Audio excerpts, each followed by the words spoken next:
Bienvenue sur Côte d'Ivoire News, votre source incontournable pour comprendre l'actualité ivoirienne avec clarté et profondeur.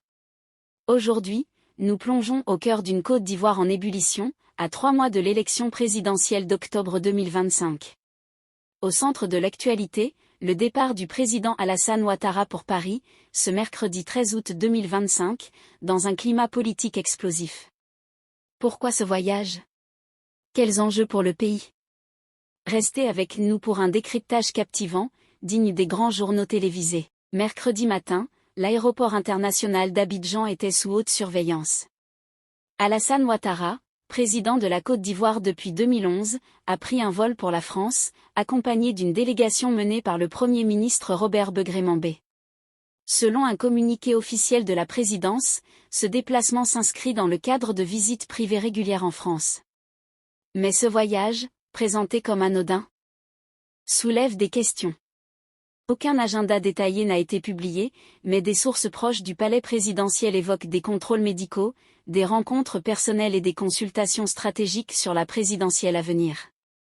À l'heure où chaque décision du président est scrutée, ce séjour à Paris intrigue. À moins de 3 mois du scrutin d'octobre 2025, la Côte d'Ivoire est une véritable poudrière politique.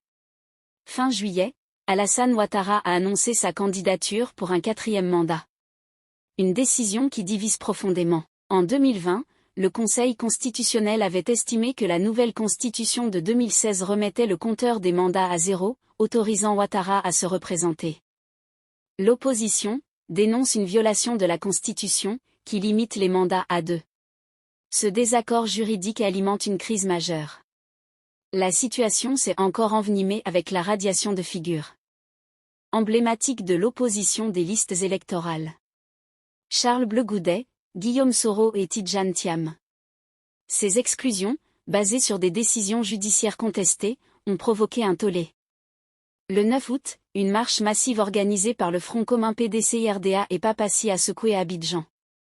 Les manifestants exigent la réintégration des leaders radiés et dénoncent la candidature d'Ouattara, qu'ils jugent anticonstitutionnelle. Les tensions se sont intensifiées avec l'interpellation récente de plusieurs membres du PDCI et du Papassi. L'opposition parle des « enlèvements » et de « harcèlement » orchestrés pour museler ses adversaires. Les autorités, elles, rejettent ces accusations, affirmant qu'il n'y a aucune arrestation arbitraire. Cette guerre des mots attise la méfiance. Pendant ce temps, les candidats à la présidentielle s'activent pour collecter les parrainages citoyens, obligatoires avant la date limite du 26 août. Le Conseil constitutionnel, chargé d'examiner les candidatures, sera bientôt au cœur de toutes les attentions.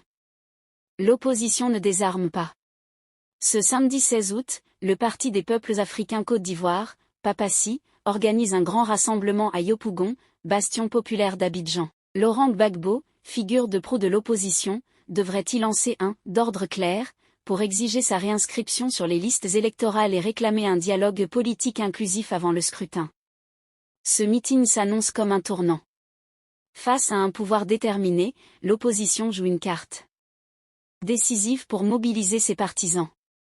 Alors, où va la Côte d'Ivoire? Entre aspiration démocratique et risque de dérapage, le pays est à un moment charnière.